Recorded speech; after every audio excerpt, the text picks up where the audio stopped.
रहमानिर्रहीम इय्याका नअबुदु व इय्याका नस्तईन।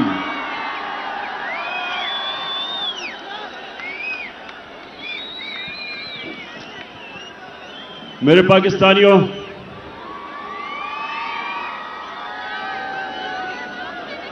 पहले तो मैं आप सबसे माजरत चाहता हूं कि आपको इतनी देर इंतजार करवानी पड़ी। उसकी वजह थी कि मुझे रास्ते से, सड़कों से काफिलों के पैगाम आ रहे थे कि अभी हम सड़कों पे फंसे हुए हैं, तो अपनी तकरीर जल्दी ना करना।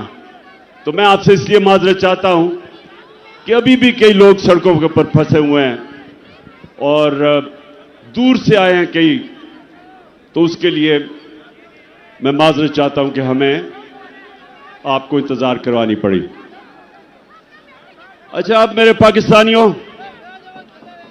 मैं जब लाहौर से निकल रहा था तो मुझे दो चीजें सबने कही कि जी आपकी इस वक्त टांग की वो हालत नहीं है कि आप ट्रैवल कर सकें और मुश्किल है, गाड़ी में घुसना चढ़ना मुश्किल है इस वक्त, और इंशाअल्लाह 3 महीने और लगेंगे जब तक ये ठीक नहीं होती। लेकिन दूसरी चीज भी कहते रहे, और उससे भी ज्यादा लोग, कि आपकी जान को खतरा है। और वो लोग, वो 3 लोग, वो 3 मुजरिम जिन्होंने मुझे ये पूरी साजिश करके कत्ल करने की कोशिश की, वो अभी भी बड़े बड़े ओहदों पे बैठे हुए हैं। तो मुझे कहा गया कि वो फिर से वारदात करेंगे, तो आपको घर से नहीं निकलना चाहिए। पहली चीज कि इसमें कोई शक नहीं कि इस टांग के साथ सफर करना बड़ा मुश्किल था, लेकिन मैं इस दूसरी चीज पे खास तौर पे आज अपने नौजवानों को यह बताना चाहता हूं। देखें, मैंने मौत अब बड़े करीब से देखी। जब मेरी टांग पे गोलियां लगी और मैं गिर रहा था, तो जैसे ही गिर रहा था मेरे इधर से गोलियां निकली ऊपर, सर के ऊपर से। अगर गिरता ना तो वो लग जाती। लेकिन मैं जो अपनी कौम को, अपने नौजवानों को आज पैगाम देना चाहता हूं,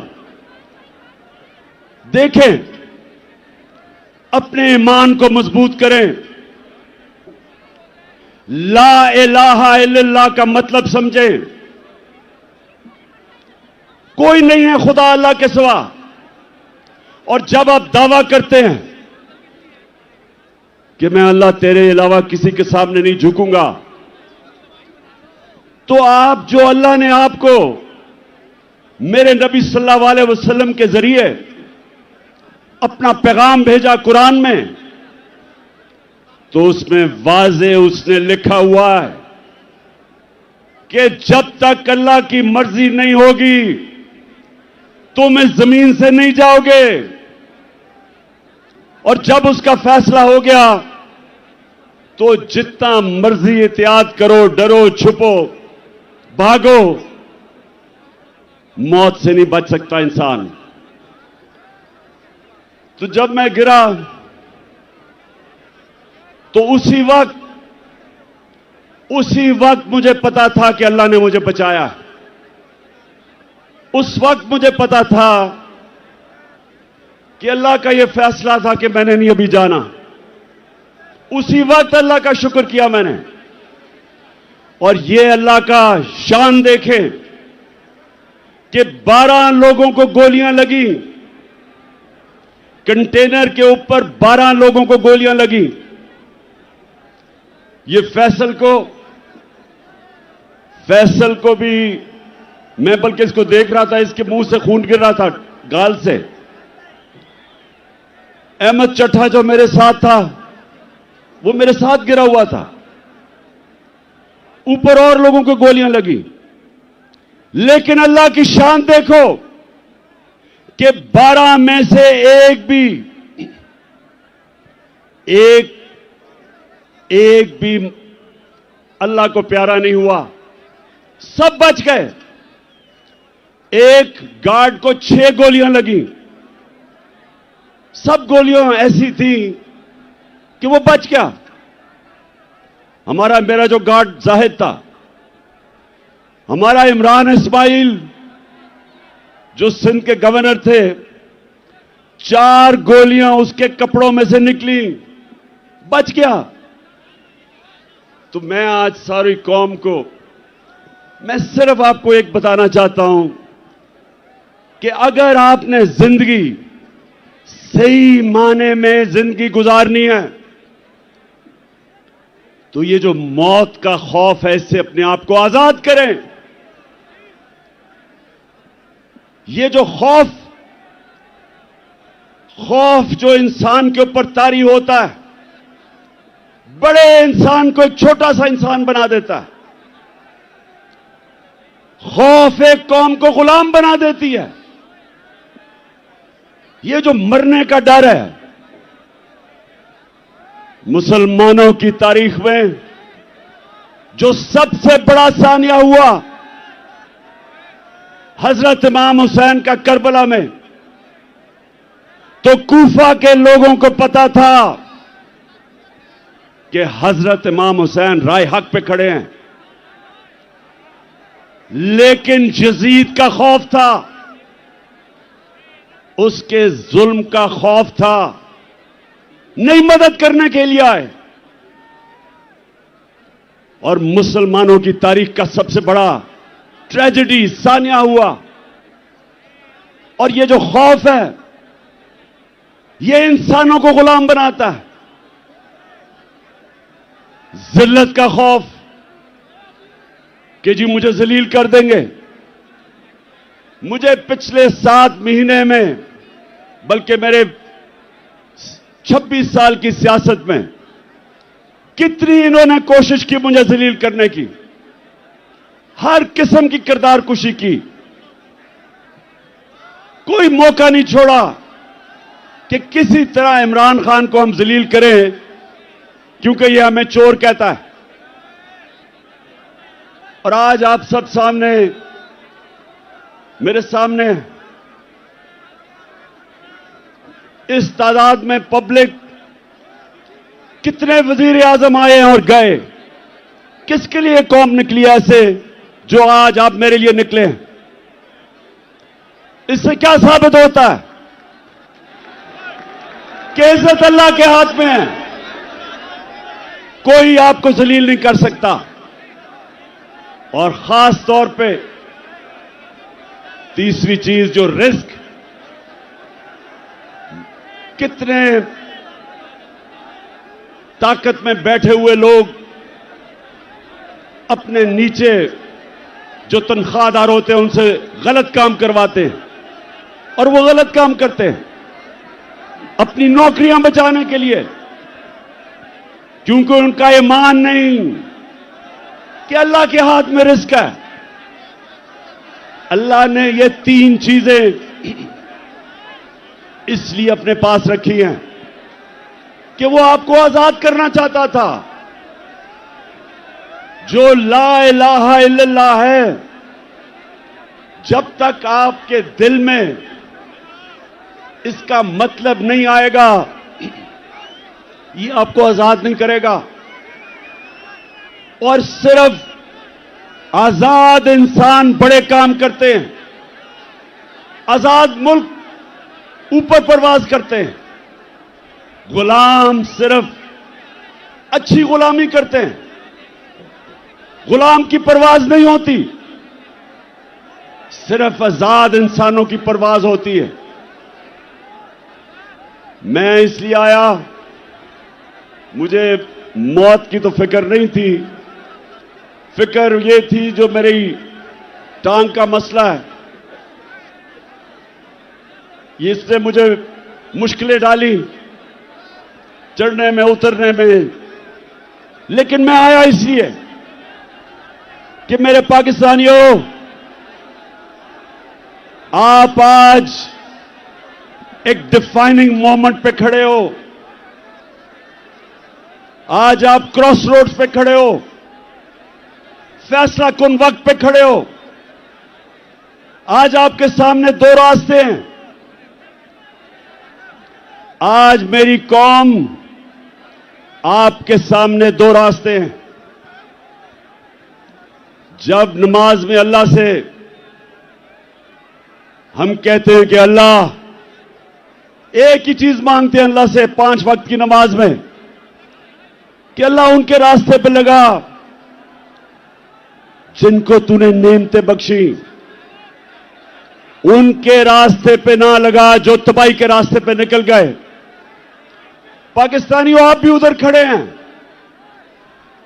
एक तरफ नेमतों का रास्ता है, आपकी अजमत का रास्ता है, दूसरी तरफ आपकी तबाही का रास्ता है, गुलामी का रास्ता है, जिल्लत का रास्ता है। मौलाना रूमी, उसने बड़ी एक ऐसी बात की जो मुझे कभी नहीं भूली। उसने कहा कि जब अल्लाह ने तुम्हें पर दिए हैं उड़ने के लिए, क्यों चूंटियों की तरह जमीन पे रेंग रहे हो? पाकिस्तानियों, अल्लाह ने हमें पर दिए हैं। हमारा मुस्तकबिल यह नहीं है कि हम चूंटियों की तरह रेंगे। जो ऊपर आए फैसला करे कि जी आज तो ये चोर हैं, उनके ऊपर एक्शन ले, गवर्नमेंट करा दे। अगले दिन फिर बंद कमरों में फैसला हो कि नहीं जी, मैं अब एनआरओ दे दिया इनको, ये मैं गंगा में नहा के पाक हो गए हैं, और फिर उनको निकाले कि जी चोर हैं, और फिर उनको एनआरओ दे दे। और कौम अगर इस चीज को, अगर हम इन चीजों को, इस जुल्म को, इस नाइंसाफी को अगर कौम तस्लीम करती है, तो वो कौम के अंदर और भेड़ बकरियों में, गाय भैंसों में कोई फर्क नहीं है। इंसान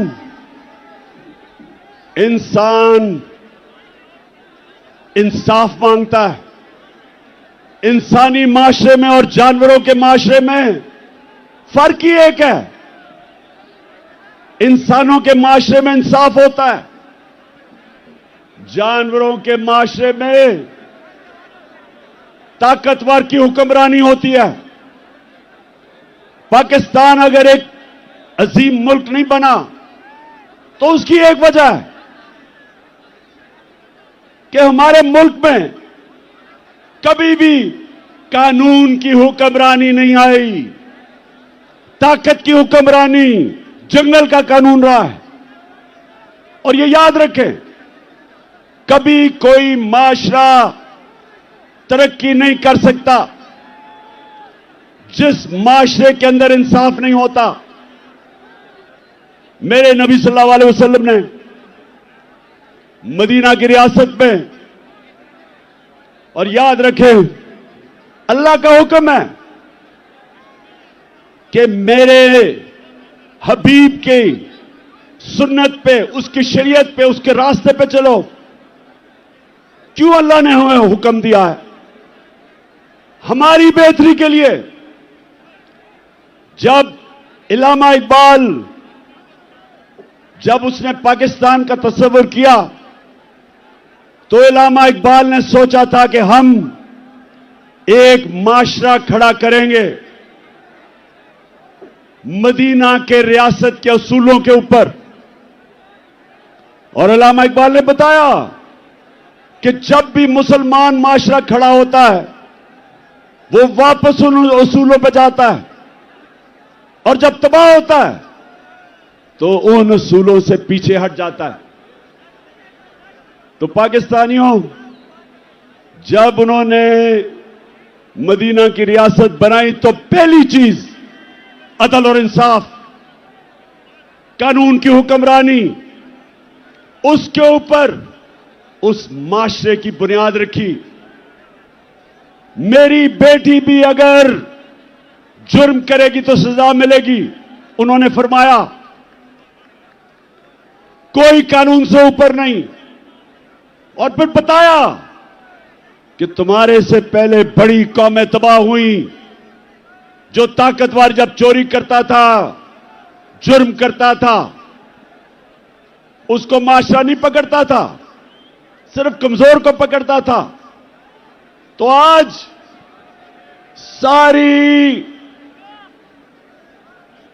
सारी दुनिया में आप चले जाएं,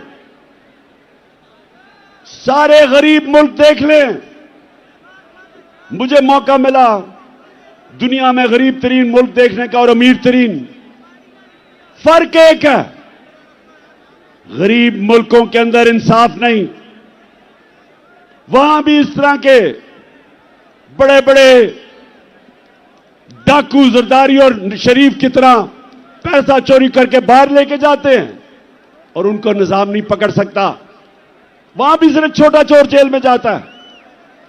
सारे गरीब मुल्कों में देख लें और सारे खुशहाल मुल्कों में चले जाएं, यूरोप जाएं, स्विट्जरलैंड जाएं, स्कैंडिनेविया जाएं, बर्तानिया जाएं, पूछें जो बैरून मुल्क पाकिस्तानी उन मुल्कों में रहते हैं, उनसे पूछें क्यों वो आज तहरीक इंसाफ के साथ खड़े हैं, क्यों बैरून मुल्क पाकिस्तानी आज हमारे साथ खड़े हैं, क्यों उनको समझ है मैं क्या कह रहा हूं, क्योंकि उन मुल्कों के अंदर इंसाफ है। यहां से जाके वह पैसा बनाते हैं, वहां खुशहाली आती है, अपने बच्चों को अच्छे स्कूलों में पढ़ाते हैं। क्यों? क्योंकि उनके मुल्क में इंसाफ है, मेहनत का फल मिलता है, उनके हुकूक की तहफ़्फ़ुज़ है, उनकी अदालतें इंसानों के अंदर इंसाफ करती हैं, इसलिए वहां खुशहाली है। और गरीब मुल्कों के अंदर, हर गरीब मुल्क अब चले जाएं, उनके बड़े बड़े वजीर आजम, उनके सदर मुल्क से पैसा चोरी करके बाहर ले जाते हैं। हर साल 1700 अरब रुपया गरीब मुल्कों का चोरी करके, उनके ही साहिब इख्तिदार चोरी करके अमीर मुल्कों में ऑफशोर अकाउंट्स में ले जाते हैं। गरीब गरीब होता जा रहा है, अमीर मुल्क अमीर होते जा रहे हैं। तो पाकिस्तान अगर आज इन हालात में है, इसकी ये वजह नहीं कि वसाइल की कमी है, इसकी वजह ये कि हमने शुरू से ही कानून की हुक्मरानी नहीं की। मार्शल लॉ आता था तो वो कानून तोड़ के आता था, ताकत की हुक्मरानी थी, वो कानून से ऊपर थे। लेकिन ये जो दो खानदान जिन्होंने 30 साल इस मुल्क पे हुकूमत की, इन्होंने भी कभी मुल्क के इदारों को मजबूत नहीं होने दिया। ये भी जब आते थे तो बजाय इदारों को मजबूत करते, कानून की हुक्मरानी लेके आते, इन्होंने भी आते साथ ही इदारों को कमजोर किया, क्योंकि करप्शन नहीं हो सकती थी जब तक इदारे कमजोर ना हो। और ये वजह है पाकिस्तानियों, नौजवानों जो तरसते हैं मुल्क से बाहर जाने के, नौकरियां ढूंढने के लिए, ये समझ जाएं कि बीमारी एक है, इंसाफ नहीं है। अब मुझे ये बताएं, आजम स्वाति ने बात की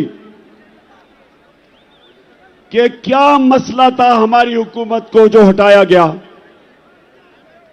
क्या इमरान खान के ऊपर कोई करप्शन थी? जब भी इन दोनों की हुकूमतें हटाई गई तो करप्शन होती थी। हमें किस वजह से साजिश के तहत हटाया गया? कौन सी हम गलती कर रहे थे?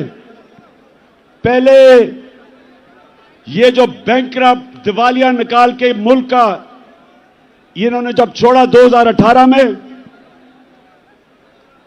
पाकिस्तान की तारीख का सबसे बड़ा बैरूनी खसारा $20 अरब।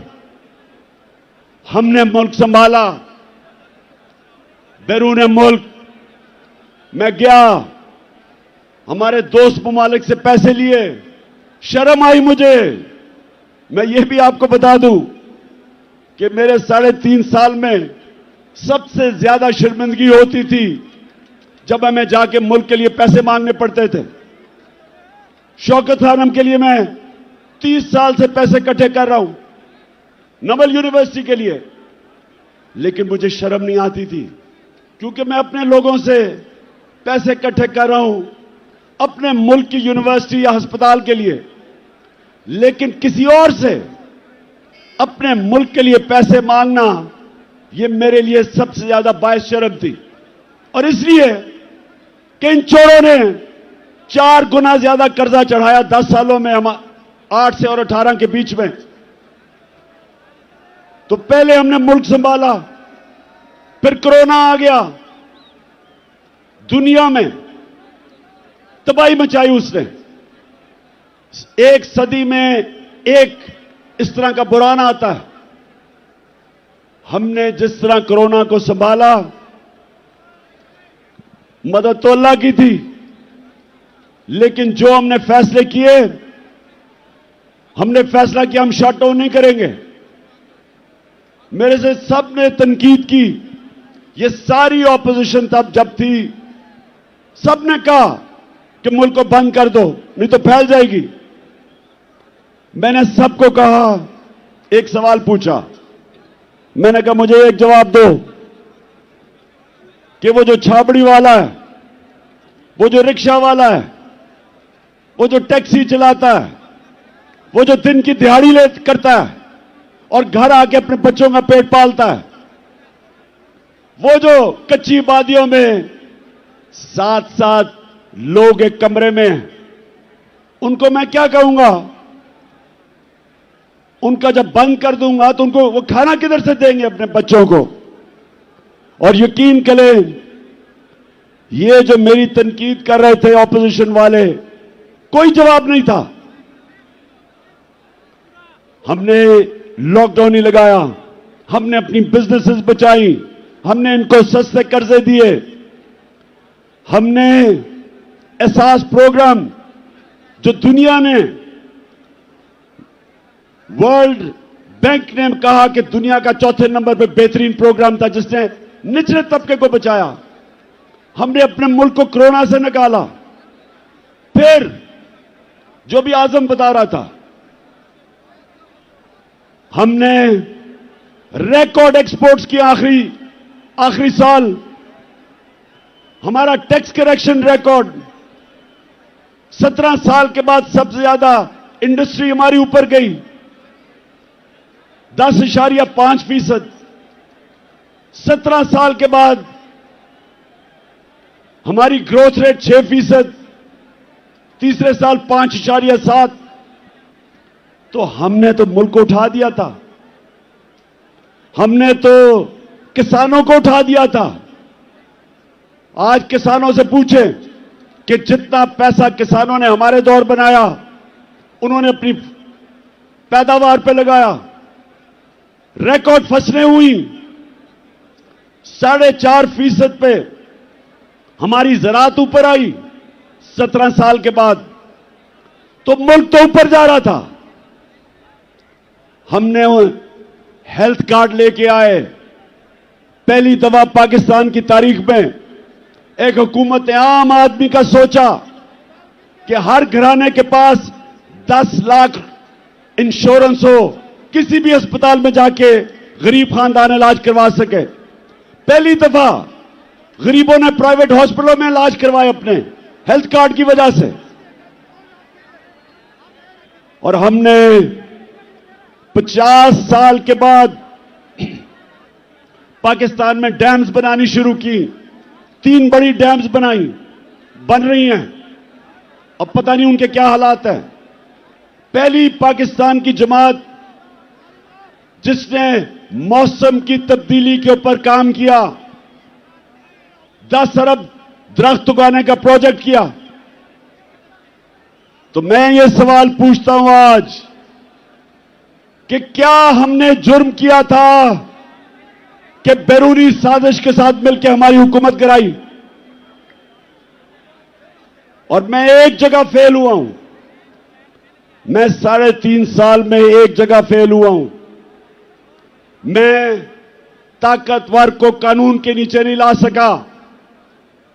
जिन लोगों ने इस मुल्क को लूटा था, जिनके ऊपर करप्शन के केसेस थे, मैंने बड़ी कोशिश की, लेकिन नैब मेरे नीचे नहीं थी, वो एस्टेब्लिशमेंट के नीचे थी। नैब वाले मुझे कहते थे कि जी केस सारे तैयार हैं, लेकिन हुक्म नहीं आ रहा। जिनके पास कंट्रोल था वो हुक्म नहीं दे रहे थे। वो इन चोरों से बजाय इनको जेलों में डालने के डीलें कर रहे थे। मैंने हर मीटिंग के अंदर ये बात की कि जनाब, जब तक आप ताकतवर को कानून के नीचे नहीं लेके आएंगे, बड़े बड़े डाकुओं का एहतसाब नहीं करेंगे, या करप्शन खत्म नहीं होने लगी। तो मुझे बार बार जवाब आता था कि इमरान साहब, आप इकोनॉमी के ऊपर तवज्जो दें, इसको भूल जाएं, एहतसाब को। मुझे यह कहा क्या कई दफा कि अच्छा जी, इनको छोड़े, एनआरओ दे दें, इनको नैब के अंदर कानून बदल दें। ये भी जिनके पास ताकत थी, मुझे अफसोस से कहना पड़ता है कि वो करप्शन को बुरा नहीं समझते थे। उनके लिए करप्शन, और करप्शन क्या होती है? चोरी तो होती है जो आपके घर में चोरी, आपका टेलीफोन चोरी हो गया। करप्शन होती है जो मुल्क के खजाना के ऊपर डाका होता है, जो मुल्क को नुकसान पहुंचाती है, वो करप्शन है। और वो करप्शन जिनके पास ताकत थी उनको ये बुरी नहीं लगती थी। और आपने देख ही लिया कि क्योंकि बुरी नहीं लगती थी तो ये सारे चोरों का टोला ऊपर बैठा दिया। अगर साजिश नहीं भी की थी तो इनका रास्ता नहीं रोका, इनको आने दिया। वो लोग जो बाहर भागे हुए थे, जिनके ऊपर अरबों अरबों रुपए के करप्शन के केसेस थे, बारी बारी इन सबको एनआरओ दिया गया। पहला एनआरओ जनरल मुशर्रफ ने दिया, 4 गुना हमारा कर्जा बढ़ा उस एनआरओ की वजह से। ये वापस आए, दोनों हाथों से इन्होंने मुल्क लूटा। और फिर अब कि एक हुकूमत जो चल रही थी उसको गिराया। और इन्होंने किया क्या? अच्छा, पहले तो मैं एक चीज वाज़ेह कर दूं कि बार बार हम सुनते हैं कि जी ये साइफर एक ड्रामा था। हम ये सुनते हैं कि जी ये तो साइफर थी कोई चीज नहीं, ये कोई एक फेक बयानिया बनाया गया। मैं आज जो भी ये सारे कह रहे हैं, और ये सब वो कह रहे हैं जो साजिश का हिस्सा थे, मैं इनसे पूछता हूं कि क्या नेशनल सिक्योरिटी काउंसिल के अंदर असद मजीद का साइफर जो डोनाल्ड लू से उसकी गुफ्तगू थी, क्या नेशनल सिक्योरिटी काउंसिल में यह रखी नहीं गई? और क्या इसमें यह नहीं लिखा हुआ था कि वो डोनाल्ड लू इसको कह रहा है असद मजीद को कि इमरान खान को अगर आप नहीं हटाओगे तो तुम्हारे मुल्क को मुश्किलात का सामना करना पड़ेगा, और अगर तुमने इसको हटा दिया तो हम सब कुछ माफ कर देंगे। क्या ये साइफर के अंदर नहीं था जो नेशनल सिक्योरिटी काउंसिल में आया सामने? और क्या नेशनल सिक्योरिटी काउंसिल ने यह कहा नहीं कि अमेरिका से प्रोटेस्ट करो, डिमार्च करो, उनको कहो कि तुम्हारे मुल्क में मुदाखलत कर रहे हो? तो जब यह सारा सच है, यह कहना कि जनाब ये कोई ड्रामा था, ये मुल्क की तौहीन है, ये इमरान खान की तौहीन नहीं है। कि क्या मजाल है किसी मुल्क का एक छोटा सा सरकारी ऑफिसर एम्बेसडर को कहे कि जनाब अपने वजीर आजम को हटा दो? कभी सुना यह होता हुआ? मैंने कभी नहीं सुना, क्योंकि किसी की जुर्रत नहीं है करने की। और फिर अब मैं आपको बताऊं कि जब से ये इंपोर्टेड हुकूमत आई है, मुल्क से हुआ क्या है? अच्छा जी, अब जरा ये थोड़ा सा आपके सामने मैं अदाद और शुमार लेके आ रहा हूं कि किधर पाकिस्तान था मार्च में जब अदम एतमाद की इन्होंने टेबल किया असेंबली में, और किधर आज है। 7 महीने में जो पाकिस्तान हुआ, जो इससे हुआ, वो मैं आपके सामने रखता हूं। फिर से मैं आपको बता दूं कि 5.7 2021 में पाकिस्तान बढ़ रहा था आगे, और 6% 22 में बढ़ा था। 17 साल के बाद ये पाकिस्तान सबसे तेजी से हमारी इकॉनमी आगे बढ़ रही थी। हमारा जो ज़राअत थे 4.4%, वो भी 17 साल में सबसे ज्यादा। इंडस्ट्री 10.7%, और लार्ज स्केल मैन्युफैक्चरिंग 7.2, ये भी 17 साल में सबसे ज्यादा। हमारी एक्सपोर्ट्स 32 अरब रिकॉर्ड, रिमिटेंसेस 31 अरब रिकॉर्ड, हमारे टैक्स 6,1500 अरब रुपया ऑल टाइम रिकॉर्ड। और जो महंगाई थी हमारे दौर पे, जिसको कहते हैं कंज्यूमर प्राइस इंडेक्स सीपीआई, वो 12.2 था, और सेंसिटिव प्राइस इंडेक्स जो महंगाई थी वो 14% थी। अब जब से ये आए हैं, इनकी एसपीआई हमारे दौर में थी 14%, इनके दौर में गई है 45%। 50 साल में सबसे ज्यादा महंगाई 7 महीने में हुई है। और जो सीपीआई है वो 27%, हमारे दौर में 12% थी। और फिर पेट्रोल, आटा, घी, दाल, बिजली, सबकी 100% कीमत बढ़ चुकी है। महंगाई जो आज आम आदमी को सबसे ज्यादा तकलीफ दे रही है, वो सबसे ज्यादा 50 साल में इनके दौर में बढ़ी है। रुपया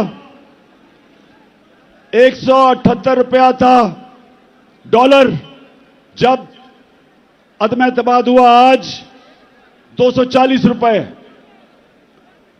आज ये जरा सुनते जाएं कि जिन्होंने ये मुल्क में ये चोरों को लेके आए, इन्होंने किया क्या है पाकिस्तान से। मैं सिर्फ इसलिए कह रहा हूं कि ये तारीख याद रखे कि ये जो हुआ है हमारे मुल्क से। इन्होंने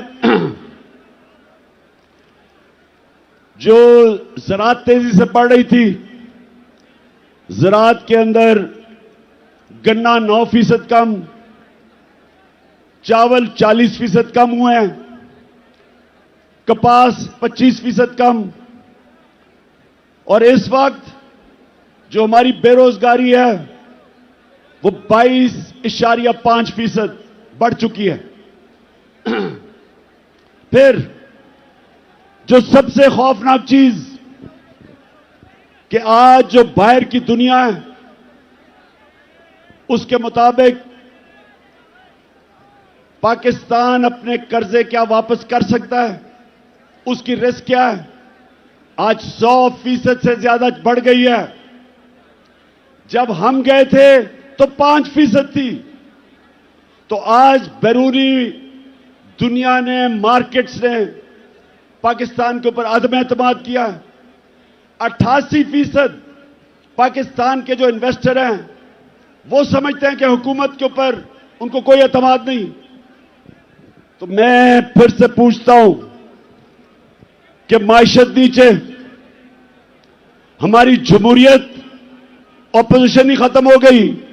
जो हमारा लोटा था वो ऑपोजिशन लीडर बन गया, वो नून के टिकट पे लड़ेगा तो असेंबली भी खत्म। हमारे मुल्क के अंदर जो इदारे हैं, FIA के ऊपर इन्होंने अपना आदमी बिठा के सारे केसेस माफ करवा लिए और उनके ऊपर जुल्म किया, जो कि जिन्होंने इन्वेस्टिगेशन की थी। तो अब कब FIA खड़ी होगी किसी ताकतवर के सामने? नैब में अपना आदमी बिठाया, अपने केसेस माफ। इदारे जो मुल्क की बुनियाद होते हैं वो कमजोर। सबसे ज्यादा जुल्म किया मुल्क की अखलाकियात पे और रूल ऑफ लॉ पे, कि इन्होंने आते साथ ही अपने सारे केसेस माफ करवाने शुरू कर दिए। तो मुल्क में क्या पैगाम दिया कि जो जेलों में लोग भरे हुए हैं उनकी सिर्फ जुर्म यह है कि वो गरीब हैं। ताकतवर सारे बड़े बड़े डाकू बचते जा रहे हैं। मुझे यह बताएं कि उस मुल्क का अब क्या मुस्तकबिल होगा। मैंने जो आज आपको सबको यहां बुलाया, मेरा मकसद आपको यह समझाना है कि हम दो रास्ते पे खड़े हो गए हैं।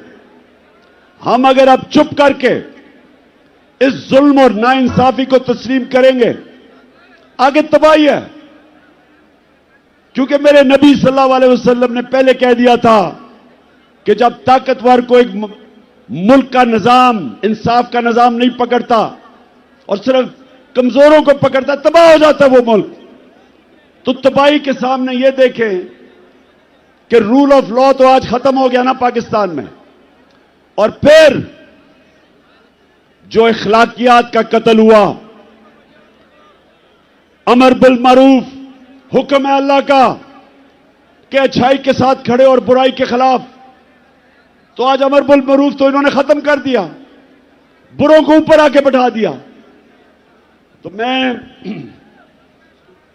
मैंने आपके सामने सिर्फ ये चीजें इसलिए रखी कि आपको सबको अंदाजा हो कि एक हुकूमत जो चल रही थी, जिधर उम्मीद थी लोगों को, नौजवानों को, उस हुकूमत को हटा के इन चोरों के टोलों को ऊपर बैठा दिया। और उसके बाद इन्होंने क्या किया? इन्होंने हमारे ऊपर जिस तरह का जुल्म किया, 25 मई को हमारे सारे इंसानी हकूक, फंडामेंटल राइट्स, उसकी खिलाफ वर्जी की। लोगों के घरों में घुस घुस के ना औरतें देखी, ना बच्चे देखे, ना चादर, ना चारदीवारी, घुस के लोगों के घरों पे उठाया, मारा, धमकियां दी। कई जेल में 11 साल के बच्चे को पकड़ के जेल में ले गए। और मैं अभी मिला मेजर साहब से, मेजर साजिद बुखारी को भी मुझे वो और उनका बेटा मिलने आया। कहता हमारे घर में 3 बजे एकदम बाहर से दरवाजा तोड़ने की कोशिश हुई, और कहता अंदर आने हमें धमकियां दी और अंदर कहते दरवाजा खोलो। उसने कहा मैंने उनको कहा है कि पहले वारंट दिखाओ, कौन हो तुम? उसके बीवी बच्चे थे, उसको क्या पता कि 3 बजे कौन आदमी आ रहा है? उसे क्या पता वो कौन था? और उसने अपने सेल्फ डिफेंस में जब फायर किया तो कहता इन्होंने मुझे और मेरे बेटे पे जो पुलिस में तशद्दुद किया, वो बेटा जिसका कसूर ही नहीं था, कहता मैंने तस्लीम किया कि मैंने गोली मारी है। उसके बावजूद 5 महीने मेरे बेटे को इन्होंने जेल में जो तशद्दुद किया, उससे जो जुल्म किया, वो कहता बेटा मुझे कहता मैं हमेशा के लिए बदल गया हूं। हमारी 70 साला पीटीआई की खातून उसको रात के 3 बजे उठा के जेल में ले गए। मैं सवाल पूछता हूं, जिनकी जिम्मेदारी है हमारे फंडामेंटल राइट्स की हिफाजत करना, सोए हुए थे, किसी ने कुछ नहीं किया। उसके बाद जो मजीद और जुल्म हुआ, जब एक खास आदमी इस्लामाबाद आया जिसको मैं डर्टी हैरी कहता हूं, उसने जो जुल्म शुरू किया, उसके दौर में जो जुल्म हुआ, सहाफियों को धमकियां, उनको मार रहे हैं, एयाज अमीर जैसे दानश्वर को, समी इब्राहिम, इमरान रियाज मुल्क से बाहर चला गया, साबिर शाकर, मोहित पीरजादा, और फिर जो अरशद शरीफ से किया, ये कभी पाकिस्तान में हमने ऐसा नहीं देखा। जुल्म किया, डराया धमकाया। कसूर उनका क्या था कि वो इमरान खान का मौकफ मीडिया के ऊपर लेके आ रहे थे। खौफ फैलाया गया कि और कोई ना कुछ करे, बाकी लोग डरे। मीडिया हाउसेस बंद किए, उनको धमकियां दी, सोशल मीडिया के बच्चों को पकड़ा, उनको घर से उठा के ले जाते थे, मार फेंटा लगा के घर वापस ले आए। नदीम गुजरावाला से मुझे नौजवान मिला, कहता मुझे घर से उठा के ले गए, मुझे नंगा किया, तशद्दुद किया, और कहा कि अगर तुमने आगे से कोई भी इमरान खान के लिए तुमने कोई सोशल मीडिया पे लिखा तो तुम्हें मिसिंग पर्सन कर देंगे। और फिर जो इन्होंने शहबाज गिल को पकड़ के मारा, नंगा किया, तशद्दुद किया, आजम स्वाति ने खुद अपनी दास्तान बताई जो उन्होंने उससे किया।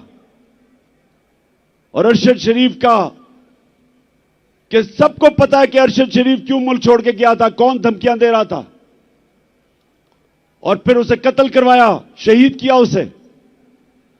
और मैं अपनी तो बात नहीं करता, मुझे वो मुजम्मिल लड़का याद है जो उस शूटर के पीछे गया था, 3 बच्चों के साथ वो वजीराबाद के जलसे में आया था।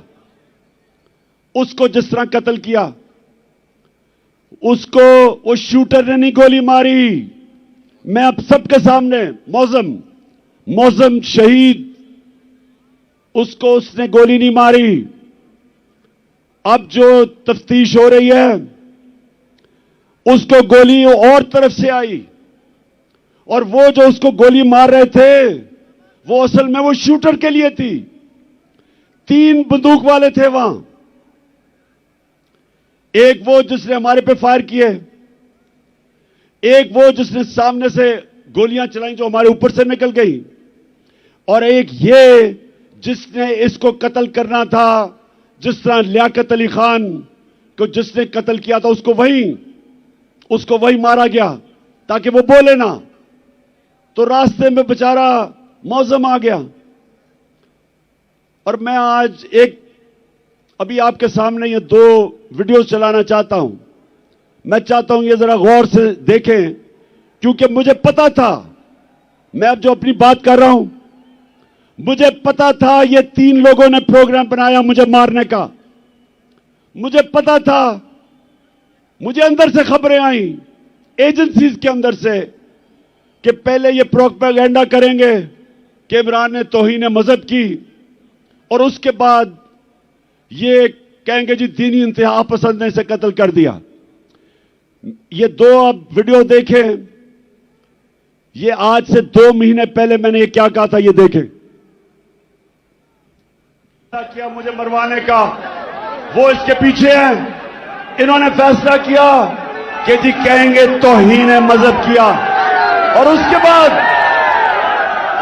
अगर मुझे किसी ने कत्ल किया तो कहेंगे जी कोई मजहबी जुनूनी ने कर दिया क्योंकि इसने तौहीन मजहब किया। कोई ये कान खोल के सुन लो, मैंने अपनी सारी कौम एक टेप बना के रखी हुई है।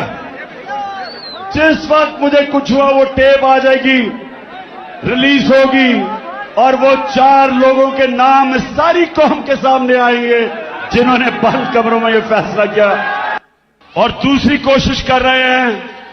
पहले से इनका प्लान बना हुआ है, मैं आप सबको पहले भी बता चुका हूं।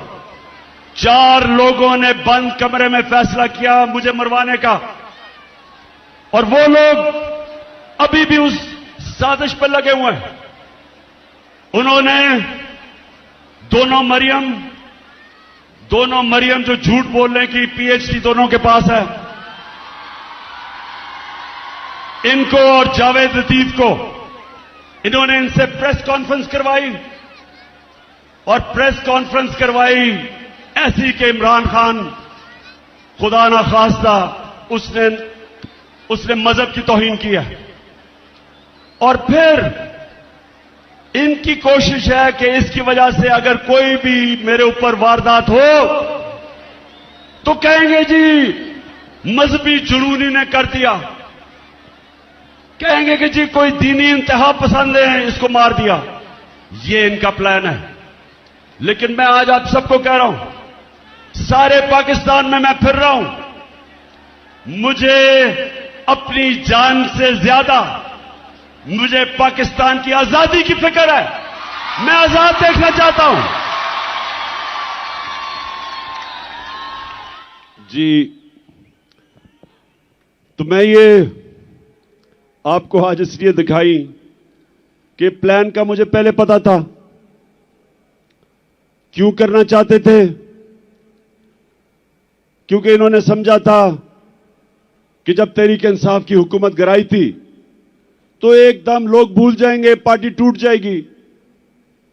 इनके ज़हन में भी नहीं था कि एक बाशऊर पाकिस्तानी पब्लिक बजाय तहरीक इंसाफ को भूलने के लिए उस कौम हमारे साथ आके खड़ी हो गई। और जितने जितने इनकी शक्लें देखते रहे इन चोरों की, और ज्यादा लोग हमारे साथ आ गए। और फिर जो इन्होंने माइशत की तबाही की, उससे और मजबूत हो गई पार्टी। और उसके बाद जो इलेक्शन हुए, सारे इलेक्शनों में लोगों ने बार बार पैगाम दिया कि इन्होंने ये इंपोर्टेड हुकूमत उनके लिए मंजूर नहीं है।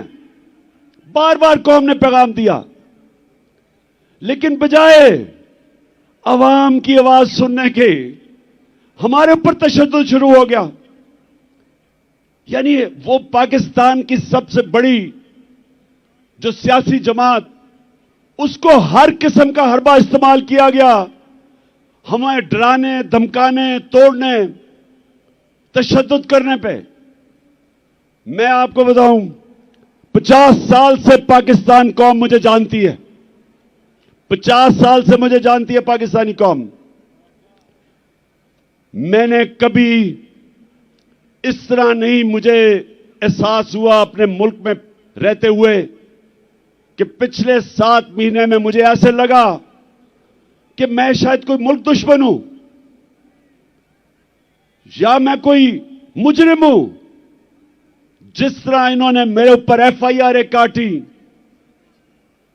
मेरे ऊपर इन्होंने दहशतगर्दी का केस लिया है, मुझे पकड़ने आए, अवाम खड़ी हो गई। इन्होंने जिस तरह मेरे कारकुनों के ऊपर केसेस बनाए, इन्होंने पूरा जोर लगाया इलेक्शन में हराने का। इलेक्शन कमीशन साथ मिला हुआ था, एस्टेब्लिशमेंट इनके साथ थी। उसके बावजूद अवाम ने फिर से पैगाम दिया, दूसरी दफा जब बाय इलेक्शन हुआ, अवाम ने पैगाम दिया कि वो हमारे साथ इन चोरों के साथ नहीं है। लेकिन मुझे अफसोस से कहना पड़ता है, मुझे अफसोस से कहना पड़ता है कि हमारे इदारे क्यों नहीं पुरानी गलतियों से सीखते। एक मुल्क और एक इंसान, एक इदारा तरक्की तब करता है जब अपनी गलतियों से सीखे। ईस्ट पाकिस्तान में क्या हुआ था मुझे याद है। मैं वो आखिरी हमारा जहाज आया था ढाका से, हम मैच खेलने गए थे अंडर 19 का। उसके बाद मिलिट्री ऑपरेशन शुरू हो गया था। मुझे तो वो याद है कि ढाका में क्या तासुर था लोगों का। हमने उनसे इंसाफ नहीं किया। पाकिस्तान की सबसे बड़ी जमात से इंसाफ नहीं किया। हमने जोर से ताकत को इस्तेमाल करते हुए अपनी मनमानी की, मुल्क टूट गया। और हमने सीखा नहीं कि आज जो एक वाहिद पाकिस्तान की सबसे बड़ी सियासी जमात, फेडरल पार्टी, जो सारे पाकिस्तान को इकट्ठा रख सकती है, उसके ऊपर यह हरबे इस्तेमाल किए जा रहे हैं। हर मौका इस्तेमाल किया हमें कमजोर करने का। सबको, मीडिया हाउसेस को धमकियां दी गई कि हमें ना दिखाया जाए। ये जलसे के ऊपर जितनी हमें मुश्किलात पड़ी, कभी हमें हमारी अपनी पुलिस ना सुने। पंजाब में हमारी हुकूमत है, पुलिस बेबस हुई है, हमारे साथ ताउन ना करे, कभी सुना है? मैंने जब अपनी एफआईआर कटवाने की कोशिश की, मुझे तो पता था वो 3 कौन है, मुझे तो पहले पता था। पंजाब में हमारी हुकूमत होते हुए मुल्क का एक्स प्राइम मिनिस्टर, सबसे बड़ी पार्टी का सरबराह, मैं अपनी एफआईआर नहीं कटवा सका। पुलिस वाला कहता जी मुझे हटा के किसी और को बिठा दे, मैं नहीं साइन कर सकता। इतना खौफ है, इतना ताकतवर का खौफ है यहां।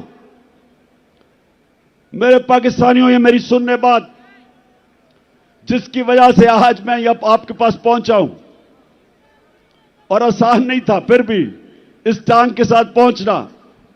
लेकिन मैं आपको एक बात बताना चाहता हूं। देखिए, जब तक इस मुल्क के अंदर ताकतवर कानून के नीचे नहीं आएगा, जब तक इदारे जो आईन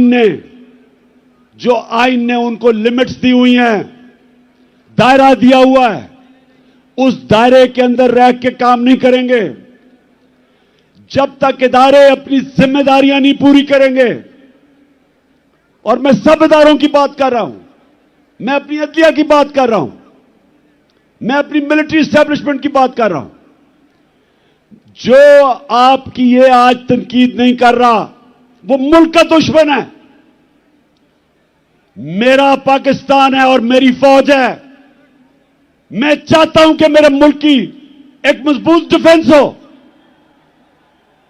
मैं गुलामी, बार बार कहता हूं कि गुलामी से बेहतर मौत है। और अगर आपकी फौज मजबूत नहीं होगी, आपकी अगर फौज मजबूत नहीं होगी, तो मुसलमान दुनिया में देख लें क्या हालात है मुसलमान मुल्कों के आज। हमें तो फख्र है कि सारे मुसलमान मुल्कों में हमारी सबसे ताकतवर फौज है।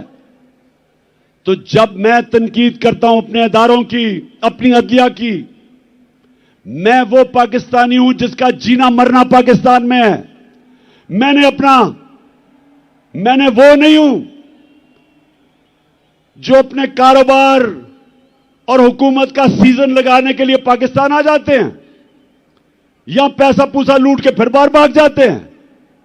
सारा टब्बर बाहर बैठा हुआ है, अरबों अरबों रुपए की प्रॉपर्टीज में बैठा हुआ है। जब इनको मुश्किलें पड़ियां बाहर भाग जाते हैं। यह गैर मुल्की कब्जा ग्रुप है, यह सियासतदान नहीं है। मेरा जीना मरना इस मुल्क में है।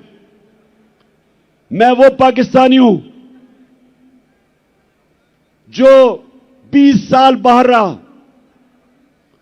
क्रिकेट खेलने की वजह से बाहर अपना वक्त गुजारा। मेरा एक दफा कभी नहीं सोचा कि मेरा कोई घर है पाकिस्तान के अलावा। कभी मैंने तस्वीर नहीं किया था कि मैं कोई और पासपोर्ट ले लूं, क्योंकि मुझे हमेशा पता था कि यह मुल्क है जिधर मैं खुददारी से पढ़ सकता हूं। और मैं ये चाहता हूं कि यह मुल्क हकीकी तौर पे आजाद हो, ताकि अपने ये मुकाम पे पहुंचे।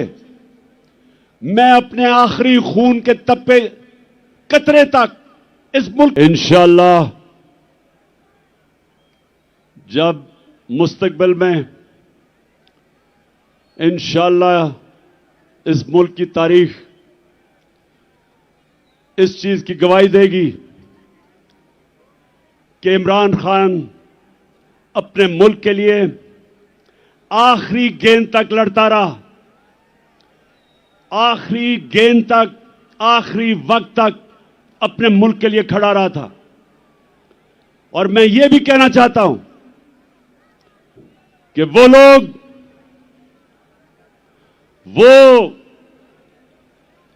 जिसने अपने अहसासों में बड़ा इजाफा किया और इंसानी हुकूक, पाकिस्तान की अवाम के हुकूक को रोंदा, पैरों के नीचे रोंदा, तारीख उसकी तरफ भी देख रही है। तारीख लिख रही है कि उसने मुल्क से क्या किया, क्या उसने इस मुल्क का फायदा कराया, नुकसान कराया, यह सारा तारीख लिख रही है। और मेरे पाकिस्तानियों, मैं फिर से आपको आखिर में अपनी बात अभी खत्म करने लगा हूं कि करना क्या आगे। मैं फिर से आखिर में एक चीज आपको कहना चाहता हूं कि गुलाम कौम का कोई मुस्तकबिल नहीं है, और आजादी कोई प्लेट में रख के नहीं देता। आजादी के लिए लड़ना पड़ता है। जंजीरें गिर नहीं जाती, तोड़नी पड़ती हैं। आजादी कोई देता नहीं, छीननी पड़ती है। मैं अपनी कौम को आज कहता हूं कि आजाद आप कब होंगे? जब एक आम आदमी देहात में, उसको ये थाना, कचहरी, पटवारी, इस मुसीबतों से वो निकले। जिस मुल्क के जब इंसाफ होगा तो थाना, कचहरी, पटवारी की सियासत खत्म हो जाएगी। जब इंसाफ होगा तो कब्जा ग्रुप खत्म हो जाएंगे। क्यों नहीं यूरोप में कब्जा ग्रुप? क्यों नहीं बर्तानिया में कब्जा ग्रुप? क्यों नहीं अमेरिका में? क्योंकि वहां कानून है। कानून कमजोर की हिफाजत करता है। यहां कमजोर को तो छोड़ो, मुल्क का जो वजीर आजम रह चुका वो एफआईआर नहीं कटवा सका, तो बेचारे आम आदमी की क्या हैसियत है जो आजम स्वाति से हुआ है? मुल्क का सेनेटर, 74 साल का आदमी, और क्या उसका जुर्म था कि जी उसने एक ट्वीट कर दी। पता नहीं कौन इस मुल्क का फिरौन था कि जुर्रत हुई कि जी ट्वीट कर दी, उसको नंगा करके तशद्दुद किया। किसी मुहज़्ज़ब माशरे में मेरे पाकिस्तानियों ये नहीं होता, क्योंकि हुकूक होते हैं, इंसाफ होता है। हजरत उमर के दौर में एक शहजादा मुसलमान होता है, खाना काबा का तवाफ हो रहा होता है, एक गुलाम का पैर शहजादे के कपड़े पे आ जाता है। शहजादा जोर से मारता है उस गुलाम को कि तुम्हारी जुर्रत, वो गुलाम चला जाता है हजरत उमर के पास। हजरत उमर उस शहजादे को बुलाते हैं, कहते तुमने इसको मारा था? शहजादा कहता हां जी। हजरत उमर गुलाम को कहते हैं वापस इसको लगाओ एक मुंह पे,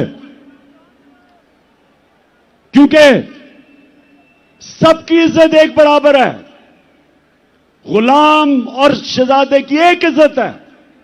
आज मगरिब में जाएं, बरतानिया में जाएं, आपको पता चलेगा कि जो मदीना के रियासत के असूलों के ऊपर दुनिया की अजीम रियासत खड़ी की थी मेरे नबी सल्लल्लाहु अलैहि वसल्लम ने, उन असूलों के ऊपर आज मगरिब में लोग चल रहे हैं। उधर है इंसाफ, और इंसाफ की वजह से खुशहाली है, और इंसाफ की वजह से आजाद हैं लोग। हर आदमी को पता है कि मेरे पर कोई जुल्म नहीं कर सकता। आप सिंध चले जाएं, जो सिंध के अंदर बेचारे गरीबों पे, हारियों पे, कमजोरों पे जो जुल्म है, मैंने दुनिया में नहीं कहीं देखा। ये जो जरदारी माफिया, झूठे केसेस, गुंडे, मार पड़वाओ, जमीनों पे कब्जे करो, बेचारे लोग बेबस हैं। और हमारे मुल्क में हर तबका जब कमजोर ताकतवर के सामने खड़ा होता है बेबस है। इसलिए मेरी हकीकी आजादी की तहरीक चलती जाएगी जब तक हम अपने लोगों को आजाद नहीं करते, ये चलती जाएगी। और अब मैं आता हूं कि आज जो मैंने आप सबको बुलाया, हम ये चाह रहे थे, एक तो हमारी आजादी, हकीकी आजादी की तहरीक चलती रहेगी। आज मैंने आप सबको यहां बुलाया था, ये जो मार्च हम करके आ रहे थे, हमने इस इंपोर्टेड हुकूमत को कहना था कि इलेक्शन करवाओ। एक पुरअमन एहतजाज आइन और कानून में रहते हुए हमने इनसे इलेक्शन मांगने थे, क्योंकि सारी कौम चाहती है इलेक्शन। गैलप की सर्वे आई है कि 75% पाकिस्तानी इलेक्शन चाहते हैं। और जिस तरह हमारी मायशत तेजी से गिर रही है, सिवाय इलेक्शन करवा के एक स्टेबल गवर्नमेंट आए, जब तक सियासी इस्तेकाम नहीं आएगा तो माशी इस्तेकाम तो आने ही नहीं लगा। तो इसलिए हम यहां आए थे कि इस हुकूमत पर प्रेशर डालें और इदारों पर प्रेशर डालें कि वो अपना रोल अदा करें कि इस वक्त जिधर पाकिस्तान खड़ा है, इलेक्शन के अलावा तो कोई रास्ता ही नहीं है। और इनको भी पता है, ये जो चोरों का टोला ऊपर बैठा है, इनको पता है कि इलेक्शन के अलावा ये अब मुल्क मजीद दलदल में फंसता जा रहा है। लेकिन मसला कुछ और है। वो जो लंदन में बैठा हुआ, जो वहां से बैठ के फैसले करता है, एक मुजरिम, वो डरा हुआ है। वो डरा हुआ इसलिए कि उसे पता है जब इलेक्शन होगा तो उन्होंने पिट जाना है, तो वो इलेक्शन से भागा हुआ है। और उसको कोई फर्क नहीं पड़ता कि अगर पाकिस्तान का दिवालिया निकल जाए, क्योंकि उसके अरबों डॉलर बाहर पड़े हैं। ना ही आसिफ जरदारी को फर्क पड़ता है, इसके अरबों डॉलर बाहर पड़े हुए हैं, तो इनको तो कोई फर्क नहीं पड़ता। यहां मसला आएगा, ये बाहर भाग जाएंगे। मसला मेरी कौम का है। इस वक्त हमारी कौम दलदल में फंस रही है। मैंने आपको अदाद और शुमार दे दिए। मायशत तेजी से नीचे जा रही है, फैक्ट्रियां बंद हो रही हैं, बेरोजगारी बढ़ रही है, 50 साल में सबसे ज्यादा महंगाई है, किसान पिटा हुआ है, डीजल की कीमत, बिजली की कीमत, खादों की कीमत, वो किसान गुजारा ही नहीं कर सकता, उसकी पैदावार गिर रही है, कर्जे बढ़ते जा रहे हैं, रेमिटेंसेस गिर रही हैं, बाहर से जो पाकिस्तानी पैसे भेजते हैं वो कम हो रहे हैं, एक्सपोर्ट्स गिर रही हैं। और जब इंडस्ट्री बंद हो रही है तो सवाल यह है कि इनके पास रोड मैप क्या है? कोई रोड मैप नहीं है। मैं आज यहां इसलिए इनके ऊपर प्रेशर डालने आया था, इनको यह बताने के लिए कि आपके पास कोई रास्ता नहीं है सिवाय इलेक्शंस का। और मैं ये सारे पाकिस्तान के जो फैसला, बड़े बड़े ताकतवर फैसला करने वाले इदारे हैं, उनको भी बता रहा हूं कि ये तो मुल्क डूब रहा है। ये मुल्क अगर डिफॉल्ट की तरफ चला गया तो हमारे पास तो वो हालात हो जाएंगे कि जब आपकी इकोनॉमिक सिक्योरिटी गिरती है तो मुल्क की नेशनल सिक्योरिटी नीचे चली जाती है। इकोनॉमिक सिक्योरिटी जब सोवियत यूनियन की गिरी तो मुल्क टूट गया, सोवियत यूनियन टूट गया। तो हम तो आज उधर जा रहे हैं। तो मैं ये अपनी इलेक्शन या पॉलिटिक्स के लिए नहीं आया। इलेक्शन तो इंशाल्लाह जब 9 महीने के बाद भी होंगे, जीतना तो हमने है। ये तो आप कभी जीत ही नहीं सकते। जीतना तो हमने है, लेकिन मुल्क की जरूरत आज इलेक्शन करवाना है, इसको बचाने के लिए। मैं आज फैसला किया था कि मैं अपनी कौम को क्या कहूंगा। क्या हम सीधा इस्लामाबाद निकल जाएं? इस्लामाबाद कभी भी जो अवाम का समुंदर है, लोग तो अभी भी सड़कों के ऊपर फंसे हुए हैं। एक हमने फैसला करना है इस्लामाबाद जाना, तो मैं आपको यकीन दिलाता हूं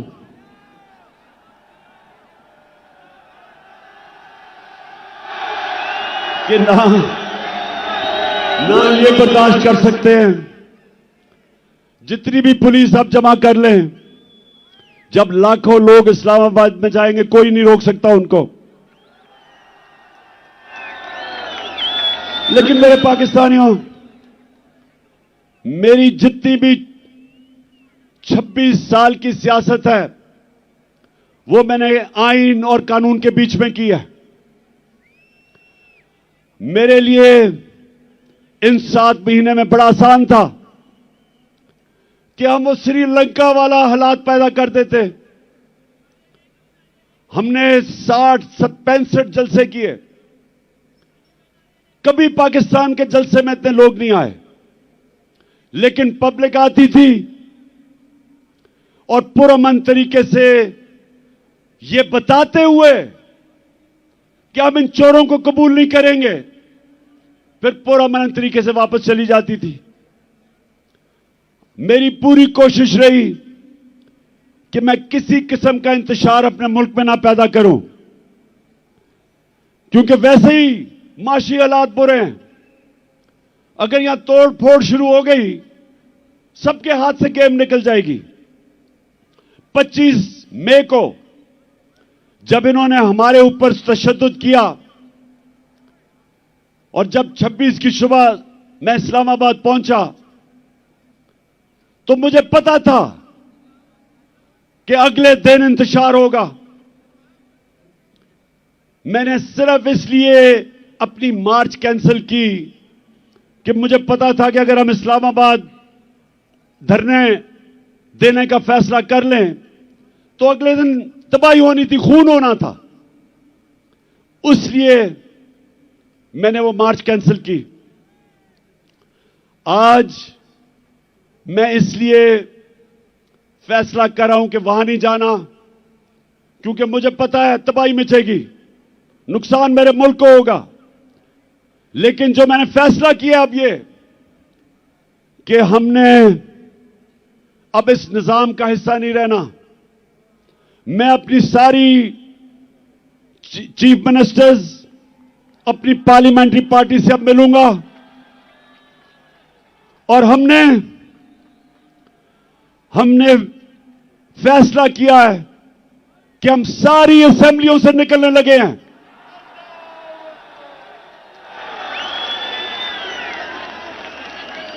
हम बजाय अपने मुल्क में तोड़फोड़ करें, हम बजाय अपने मुल्क में तबाही मचाएं, इससे बेहतर है कि हम इस करप्ट निजाम से बाहर निकलें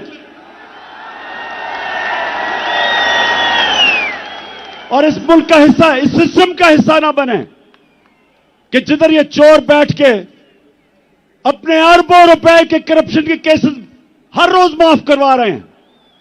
गरीब लोग जेलों में हैं, छोटी छोटी चोरी पे बेचारे लोग जेलों में गल सड़ रहे हैं और ये बड़े डाकू अरबों रुपए की चोरी अपनी माफ करवाने के लिए पहुंच जाते हैं। और मुझे अफसोस वो है जो लोग इनको एनआरओ देते हैं।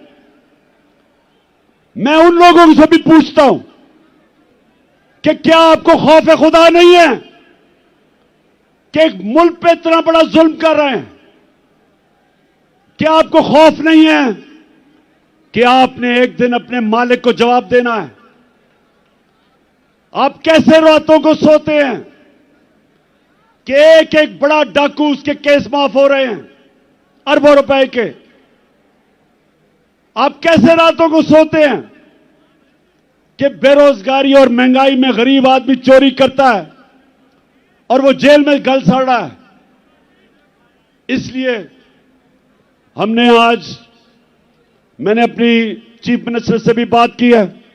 मैं अब अपनी सारी पार्लियामेंट्री पार्टी से मीटिंग शुरू कर रहा हूं और इंशाअल्लाह आने वाले दिनों में हम अनाउंस करेंगे जिस दिन हम सारी असेंबलियों से बाहर निकल रहे हैं।